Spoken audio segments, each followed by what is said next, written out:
1947 साल रे 15 अगस्त भारत दिसोम स्वाधीन लेना। मेनखान नितो हो अबु संताड़ हड़ को चेतान छतिक से एटा जाति नाहाचारे बन गया को। जहां दो हुयु कना इंग्रेज ठेन खन सिदु कानु चांद भैरव किन लड़ाई लेनते अबु नोआ दिसोम रे नापाय मेना बोना। मेनखान इनिंग मेना इंग्रेज ठेन खन बुन स्वाधीन कना, मेनखान दिकु से छतिक जाति ठेन खन दो बांग बुन स्वाधीन कना।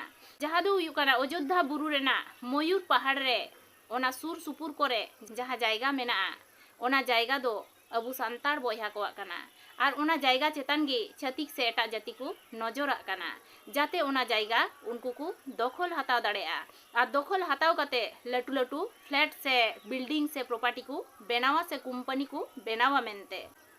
तो नॉय जे अबुआ जहातिन उडी जायगा मेना ओना हो बांकु नेल गद का कना दिकु से छतिक जाति ओना हो रे हताव रेना को रिकैया। एमन की पुलिस प्रशासन दो सानाम हड़रेन कान गया को, सानाम हड़ा कथा उइहर लगी गे मेना कोआ। बेनखान ओखान ठेन पुलिस प्रशासन दो को हुयु कना बड़ो बड़ो लोक रेन।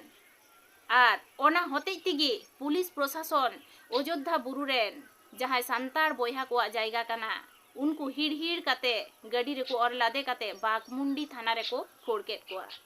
तो नॉय जे हिड़ हिड़ काते गाड़ी रे को लादे कोआ से लड़ाई कना को तापाम कना को पुलिस प्रशासन हो जहां या जायगा कना उनको गे आरो नाहाचार चोक कना को, जहां या जायगा कना उनको गे आरो पुलिस ठेन को दाल हो चोक कना। ताहले ओका ठेन अबु बुन स्वाधीनेना अबु बुन स्वाधीन कना इंग्रेज ठेन खन 1947 साल रेना 15 अगस्त रे। मेनखान भारत दिसोम रे नितो हो अबु छतिक से एटा जाति ठेन बुन नाहाचार चोक कान गया। तो ओका ठेन अबु बुन स्वाधीनेना नितो हो भारत दिसोम स्वाधीन कान रे हो अबु संताड़ हड़ दो बांग बुन स्वाधीन काना। चेदा से नितो हो अबु संताड़ हड़ दो छतिक से एटा जाति ठेन बुन नाहाचार चोक कान गया।